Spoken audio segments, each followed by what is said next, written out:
Lady Margaret Whitmore had sewn 1,000 seams by candlelight, but never one with her hands shaking like this. The ledger sat open on her lap, hidden beneath a half-finished bodice, its columns catching lamplight through the carriage window as Devon's hedgerows blurred past. Her father's handwriting filled the early pages, precise, careful, a solicitor's hand. Then, 3 years before his death, the numbers changed. Not the writing. The arithmetic. Debts appeared that she had never seen paid, income that had never reached their door. Someone had rewritten her family's ruin. She closed the ledger as the carriage slowed before Ashworth Hall, its grey stone rising against a sky the colour of old pewter. She had come here for a commission, gowns, curtains, mourning silks for a duke who could no longer afford to hide his losses. That was the story she'd been told. That was the story she intended to keep telling. But she had recognized the name on the letter requesting her services. Pembroke. The same solicitor who had signed her father's final papers. The same man now trusted with an entire duchy's fortune. "You're the seamstress from Exeter," said the woman who met her at the door, sharp-eyed, sharp-tongued, an apron dusted with flour despite the hour. "I'm Clara Hastings, housekeeper here. His Grace is expecting you in the east parlour.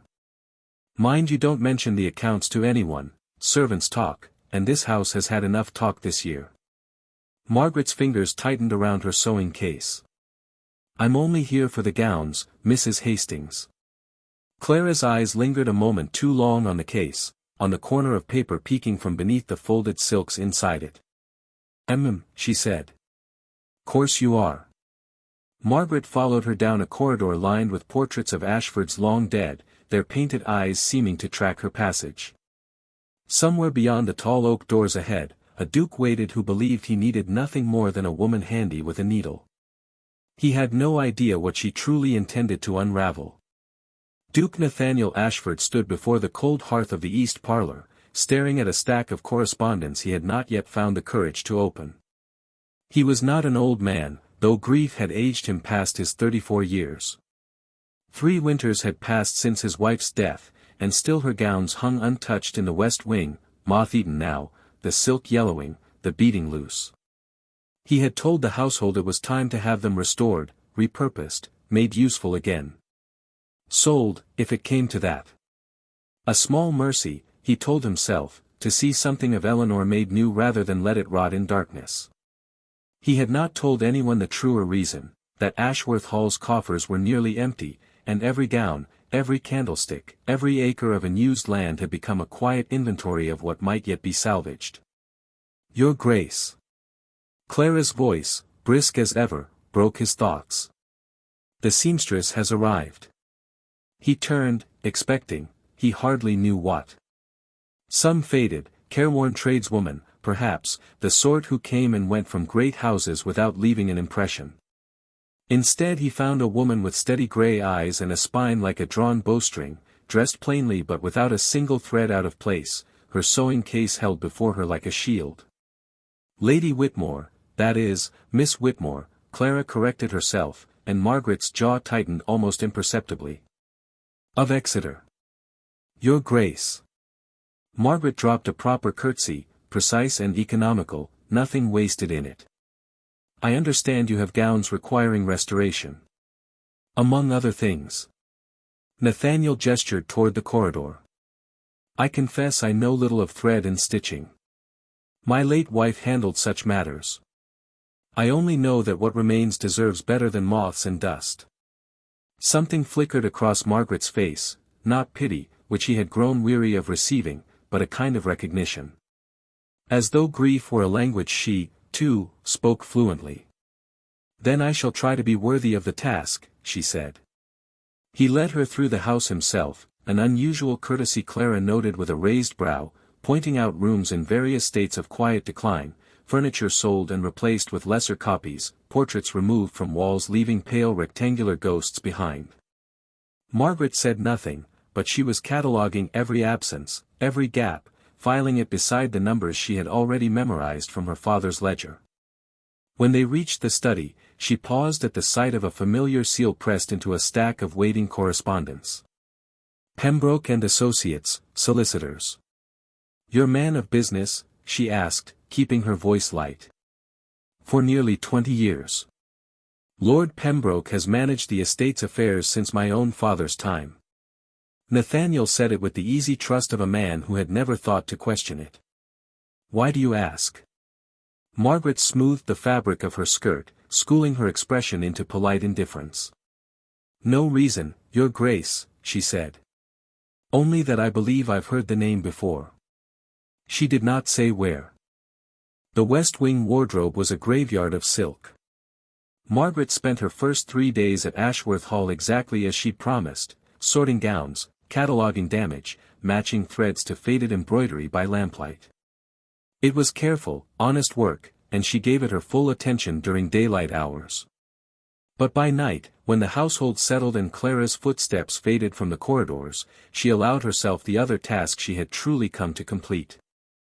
She had asked, with careful casualness, for a quiet room to work in near the study. The light was better there, she claimed, and truthfully it was. It also happened to sit one door from the estate's account books, which Nathaniel kept in an unlocked cabinet, trusting as he was in all things concerning Pembroke. On the 4th night, she found what she had feared. The Ashford ledgers, like her father's, showed a seam, a place where the numbers changed character. Before a certain date, the entries were tidy but human, small errors crossed out and corrected in the Duke's own looping hand. After that date, they turned uniform, exacting, written in a narrow slanting script she now recognized instantly, because she had spent 3 years memorizing every stroke of it from her father's ruined papers. Pembroke's hand. The estate had been quietly bleeding funds for 6 years, payments to shell companies, invented repairs, loans taken against land that had, according to the deed room, already been sold. Yet Nathaniel clearly believed the estate's troubles stemmed from bad harvests and his wife's long illness, nothing more sinister than misfortune. You're up late, Miss Whitmore. Margaret startled, closing the ledger too quickly, though not quickly enough. Clara stood in the doorway, a candle in hand, her expression unreadable in the flickering light. I couldn't sleep. I thought I might review fabric costs, to be economical with His Grace's purse. The lie came easily, though her heart hammered against her ribs. Clara's gaze moved from Margaret's face to the ledger beneath her hand, then back again. Fabric costs, she repeated flatly. In the estate account book. Margaret said nothing. I've worked in this house 11 years, Clara said, stepping closer, lowering her voice though they were alone. I've watched His Grace grow thin with worry he thinks he's hidden well. I've watched good furniture vanish room by room while Lord Pembroke arrives each quarter looking better fed than the last. She set down her candle. I am not a fool, Miss Whitmore, whatever my apron suggests. And I don't believe you're merely here for gowns. For a long moment, Margaret weighed the risk of trust against the risk of silence. Then she opened the ledger again, turning it so Clara could see. My father was a solicitor, she said quietly. He died believing himself in debt to men who never lent him a shilling. I found the forged entries after his death, too late to save his name, or ours. This hand, she tapped the narrow slanting script, is the same hand that ruined my family. Clara's face went very still. You think Pembroke is doing to His Grace what he did to your father? I know he is, Margaret said. I simply cannot yet prove it in a way that will matter to men who would rather believe a woman's grief than a woman's arithmetic.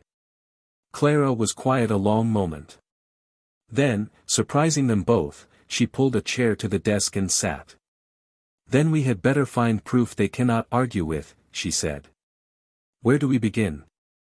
They began with the deed room, 3 nights later, when Nathaniel had gone to London to meet, unknowingly, with the very man they were investigating. Clara held the candle while Margaret worked through drawers of yellowed parchment, searching for the land sale Pembroke's ledger claimed had happened 4 years prior. If the sale existed, there would be a buyer's signature, a witness, a date recorded at the county registry. If it did not. Here. Margaret's voice was barely a breath. She held up a deed of sale for the Northern Tenant Farms, supposedly transferred to a Mr. Josiah Rourke of Plymouth for a sum that matched, almost exactly, a debt Pembroke had recorded as still outstanding in the current ledgers. So the land was sold, Clara whispered, but the money never came to the estate. Worse. Margaret held the parchment closer to the candlelight, studying the signature at its base, a flourish she had seen 100 times in her father's ruined papers, always attributed to men who, upon investigation, had never existed at all. There is no Josiah Rourke. I would wager everything I own that this signature was written by the same hand that signed it, and the hand that supposedly received it, and the solicitor who witnessed the transaction. Pembroke forged all three parties. He didn't sell the land at all. Margaret's pulse quickened with something that was not quite triumph and not quite dread. He kept it, likely under some hidden arrangement, and pocketed a debt payment for a transaction that only exists on paper. The Duke has been paying interest for years on money that was never borrowed, for land he never lost. That was the moment everything changed. Because footsteps sounded in the corridor beyond, unhurried, familiar, entirely wrong for the hour. Margaret and Clara extinguished the candle and pressed into the shadow of the record shelves as the deed-room door creaked open. Lord Pembroke himself stepped inside, a lamp in one hand, a leather satchel in the other, moving with the ease of a man who had walked these halls 100 times unwatched. He crossed directly to the same drawer Margaret had just searched, checked its contents with a practiced glance, and exhaled, satisfied to find nothing disturbed, because in the dark, Margaret had returned every parchment to its place. He did not return to London at all, then. He had only pretended to travel, so that he might return to Ashworth Hall unseen. He was checking his work. Margaret's heart pounded so loudly she feared he might hear it. Beside her, Clara's hand found hers in the darkness and gripped it, steady despite the danger, and Margaret understood in that instant why the household trusted this woman so completely. Clara Hastings did not frighten easily. Pembroke murmured something under his breath, a number, perhaps, or a name, and Margaret caught only a fragment, before the ball, or the whole account comes due. Then he was gone, his footsteps retreating, the deed-room falling silent once more. The ball, Clara breathed, once they dared move. He means the harvest ball. His Grace has invited half the county's peerage, bankers, magistrates, men whose good opinion the estate cannot survive without. Then Pembroke intends to do something before that night, Margaret said, her mind already racing ahead. Perhaps force a final payment. Perhaps ruin the Duke's credit publicly, so no one questions why the estate's fortunes have collapsed, because everyone will simply believe the Ashfords were never as wealthy as they seemed.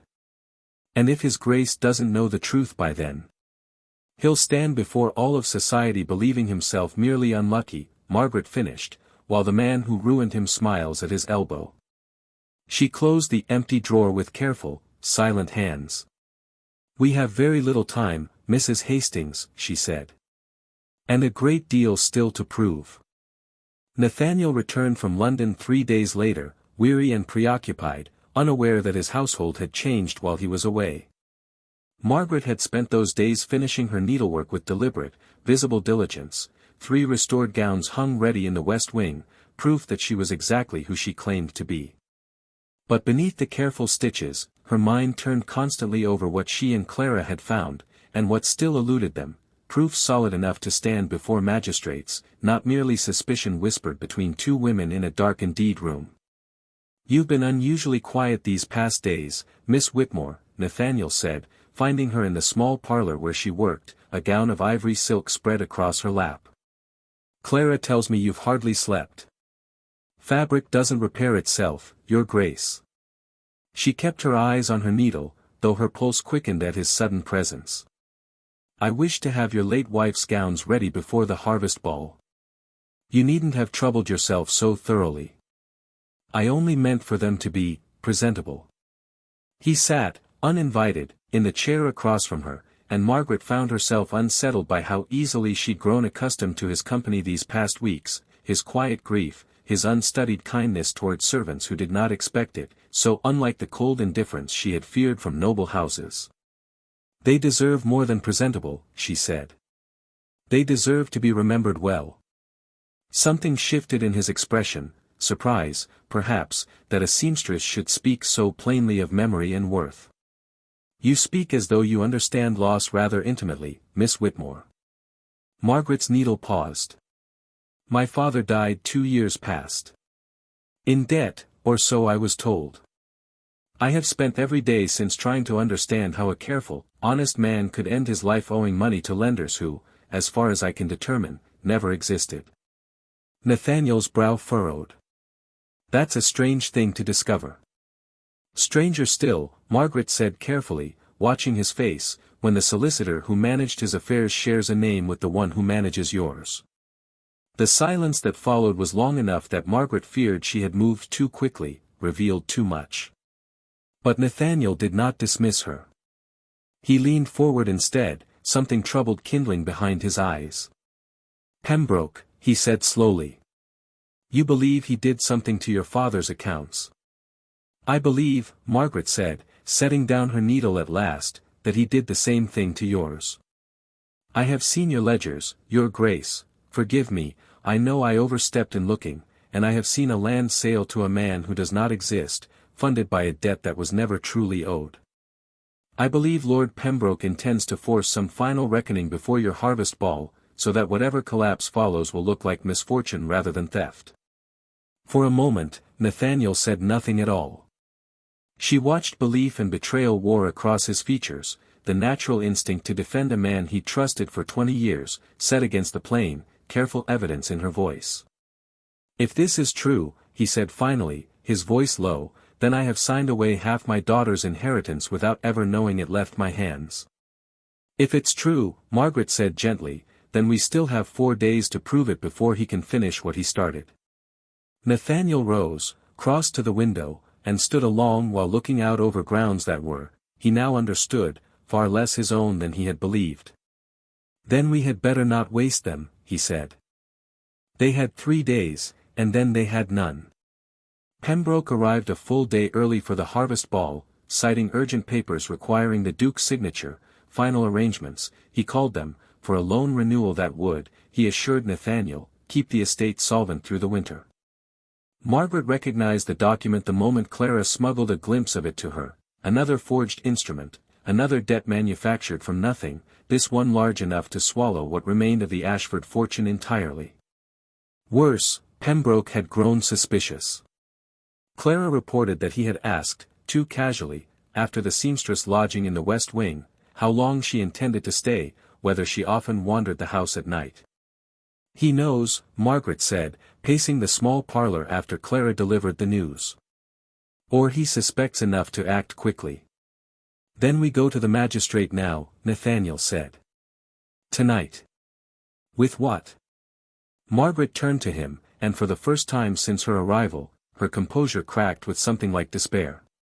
A forged deed we found by candlelight and cannot explain how we found without confessing we searched your private records unlawfully. A resemblance between 2 men's handwriting that any barrister could dismiss as coincidence. Lord Pembroke has spent 20 years building trust in this county. I am a seamstress from Exeter with a dead father and a grudge. No magistrate will take my word over his standing. Then take mine, Nathaniel said. Your Grace, forgive me, but even your word may not be enough against 2 decades of reputation, not without proof that cannot be argued away. Margaret sank into a chair, the weight of every sleepless night pressing suddenly, fully upon her. I have chased this man's forgeries for 2 years and never once caught him in the act. I fear I have only confirmed what I already knew, without any way to make the world believe it. For a long moment, the parlor was silent but for the fire's low crackle. It was Clara who spoke first. There is one thing we haven't tried, she said slowly. The county registry keeps its own copy of every deed, a duplicate, filed separate from what's kept here at the Hall. If Pembroke forged the signature on our copy, he'd have needed to forge the registry's copy too, and registry clerks are not so easily managed as a private study at midnight. If the 2 documents differ in even the smallest particular, then we have proof no one paid to falsify, Margaret finished, sitting up. Proof from outside this house entirely. The registry is in Exeter, Nathaniel said. A full day's ride, there and back. The ball is tomorrow evening. Then we ride tonight, Margaret said, already rising, and pray the roads are kind. It was, Margaret would think later, the longest night of her life, worse even than the night she'd found her father's ruined ledgers. They rode through darkness and driving rain, reaching Exeter's registry office only as dawn broke grey and reluctant over the cathedral spires. The clerk, roused from sleep and unhappy about it, nonetheless produced the county's copy of the Northern Farm deed at Nathaniel's insistence and his signature of authority. Margaret's hands trembled as she laid it beside the memory of what she'd seen at Ashworth Hall. The signatures did not match. Not the buyers, not the witnesses, every name subtly, unmistakably different from the version Pembroke had filed at the Hall, exactly as it would be if one copy were genuine and the other invented entirely to deceive a trusting duke. "We have him," Margaret whispered, and for the first time in 2 years, felt something loosen in her chest that might, at last, have been hope. But the ball began at 7 that evening, and Pembroke did not yet know he had already lost. They confronted Lord Pembroke before the assembled guests of the harvest ball, the registry deed laid upon the very table where he had once signed away a dead man's good name. He blustered, then paled, then fled into the night rather than face the magistrate Nathaniel had quietly summoned that afternoon, a flight the county would remember as confession enough. Within the month, his forgeries against both households were fully proven, the Ashford lands restored, and Margaret's father's name cleared at last in the same court that had once condemned him unheard. Nathaniel did not simply thank the seamstress who had saved his estate. He asked her to remain in it, not with needle and thread, but as his wife, his equal, the woman whose quiet arithmetic had rescued them both. Clara Hastings stood at the church door that spring, watching Lady Margaret Ashford walk beneath the old oaks she had once entered as a stranger, and smiled at how thoroughly the nobility had underestimated her. "What would you have done in her place?"